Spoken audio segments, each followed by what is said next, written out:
Excellent. So you can see here we're torching spring bolts out.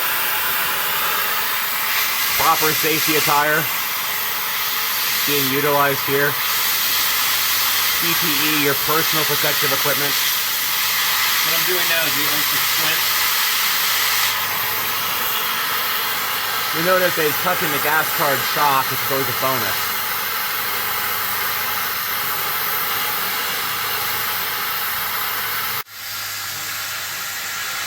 What, if the car exploded and Slender Man came out? Yes. Or getting burned right in the retina with some slag? All at the same time. Yep. I glimpse Slender Man before my vision is destroyed forever. It wouldn't be forever because he would take you to hell or whatever the hell he does to people. Forget where he takes me. Coney Island? Still get Knobles today. No woodsy. There you go. Slender Man takes you to Knobles Grove. Which no one will know where that is, and people that live in southeastern Pennsylvania. Look at that. Like a fucking hot knife through butter. There you go. Now all the axle U-bolts are cut. Now we just take them out and raise the rear up and make it lowish. What your kit lowering should include 3-inch lowering blocks, centering pins on top and bottom usually, some U-bolts that may or may not fit your axle, bag of nuts, and instructions. So let's install it.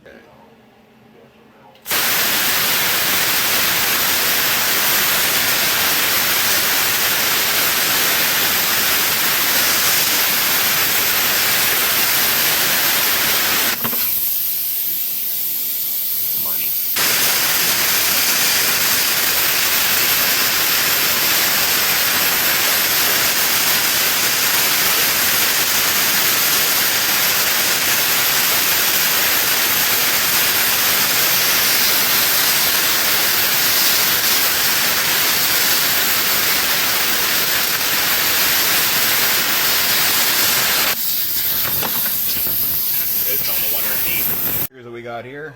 Lowering blocks are in place. The longer U-bolts are in. We plasmaed off the ears there just because I don't think they were needed anymore. So we took them out. So now we gotta do the other side. Low light, shocks are on, blocks are on. He's putting the shocks on, the blocks are in. Put the tires on before the shocks are hooked back up so we can put the tires in the wheel wells or else they wouldn't fit.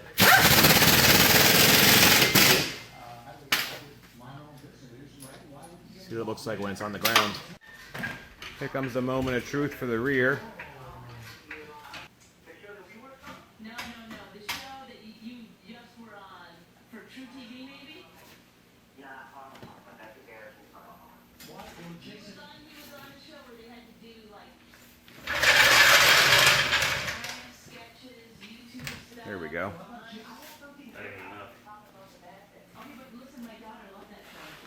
The car sits level now. Rear's done. Now we're on to the fronts. Little baby 13-inch tires. So now it's tomorrow, and we're going to pretend like we know what we're doing. Taking apart this front side, because it took us the last 12 hours to do the other side. But now we're going to look at professionals, because now we know all the tricks. So, unbeknownst to me, Ford's use a totally asinine, upside-down coil spring suspension where the coil spring's on top of the control arm, which I wasn't really expecting. So you got to pull this shock out. You got to watch your hood prop. But you take this plate off, the top shock bolts out, and the bottom shock bolts. And then you try not to kill yourself with the spring, which we'll do shortly. Next, you remove this crappy metal plate that's rusted to nothing. Look at that. Yep, there's bolts.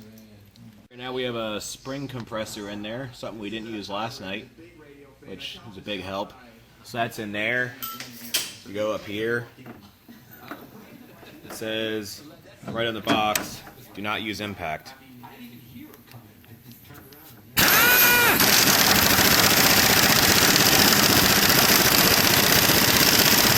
Okay, let me explain what's going on here. So the other side, we already did, that's for cutter.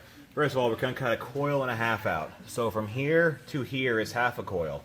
From here up to here is a full coil. So from here over to here is a coil and a half. We're going to cut a coil and a half at the bottom side because that's not the, I don't know what to call it, pig-eared side where it comes flat. So now he will commence cutting.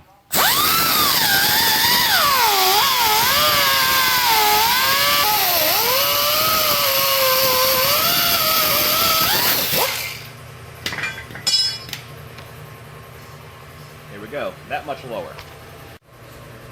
Okay, now we're gonna see if this thing actually installs or not now that it's nice and compressed Areno. That shit goes in there.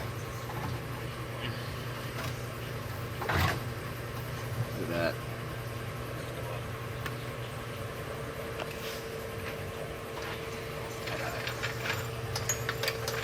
Now we just jack up on wheel, hopefully.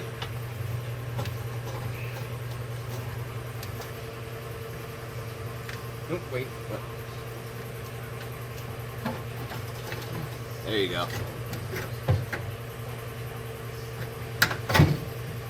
I like it.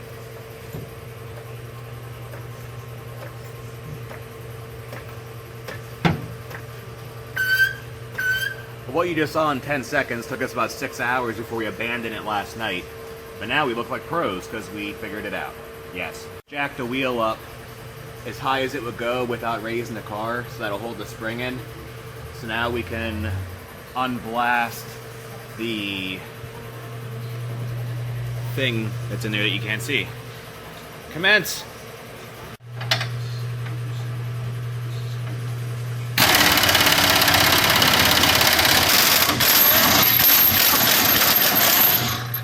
There's that.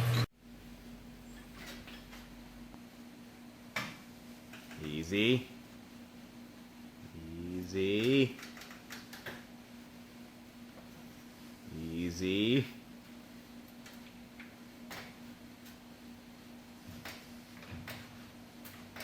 There we go.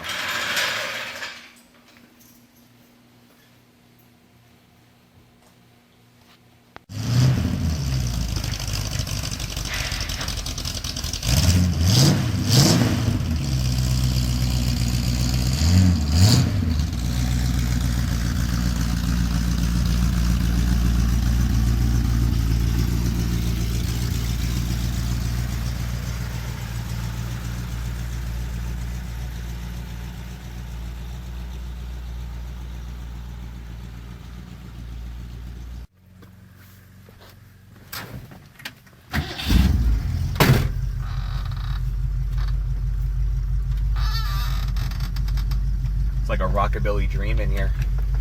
Look at the nut. Oh, no terrible noises so far.